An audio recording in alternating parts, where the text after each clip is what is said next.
सन 1671 ब्रह्मपुत्र नदी के किनारे सरायघाट का युद्ध अपने चरम पर था।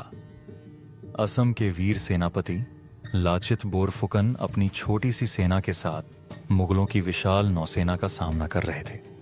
औरंगजेब की मंशा थी कि असम को अपने अधीन कर लिया जाए, लेकिन लाचित बोरफुकन ने कसम खाई थी कि वे अपने आखिरी सांस तक अपनी मातृभूमि की रक्षा करेंगे।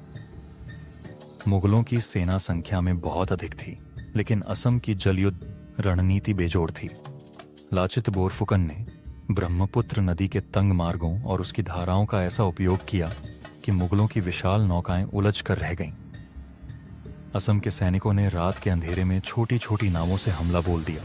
लाचित खुद बुखार से पीड़ित थे, लेकिन उन्होंने अपने सैनिकों से कहा, यदि तुम सोचते हो कि मैं बीमार हूं और युद्ध में नहीं आऊंगा तो यह तुम्हारी भूल है। मेरा सिर कट सकता है, लेकिन मेरी मातृभूमि की रक्षा से पीछे नहीं हट सकता। उनकी यह गर्जना सैनिकों में नया जोश भर गई। असम के वीरों ने अपनी रणनीति और अदम्य साहस से मुगलों को तगड़ी शिकस्त दी।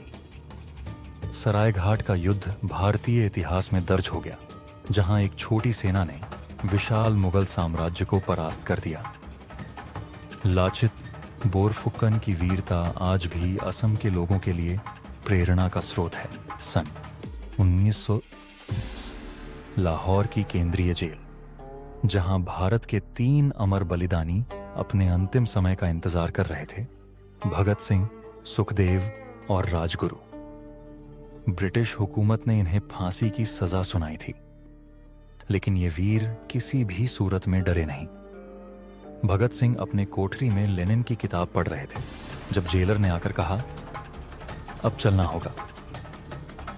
भगत सिंह मुस्कुराए और बोले, रुको, एक क्रांतिकारी दूसरे क्रांतिकारी से मिल रहा है, यह अध्याय पूरा होने दो। सुखदेव और राजगुरु के चेहरे पर भी कोई शिकन नहीं थी। वे गर्व से कहते थे, इनकलाब जिंदाबाद। जेल के अंदर ही अंदर भगत सिंह और उनके साथियों की लोकप्रियता इतनी बढ़ गई थी कि अंग्रेजों को उनकी फांसी का समय तय समय से पहले करना पड़ा।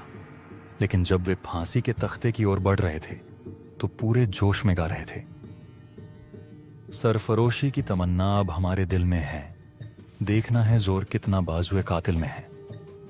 भगत सिंह, सुखदेव और राजगुरु ने हंसते हंसते भारत मां के लिए प्राण न्यौछावर कर दिए। उनकी यह कुर्बानी भारत के हर युवा के दिल में आज भी जलती हुई मशाल की तरह चमक रही है।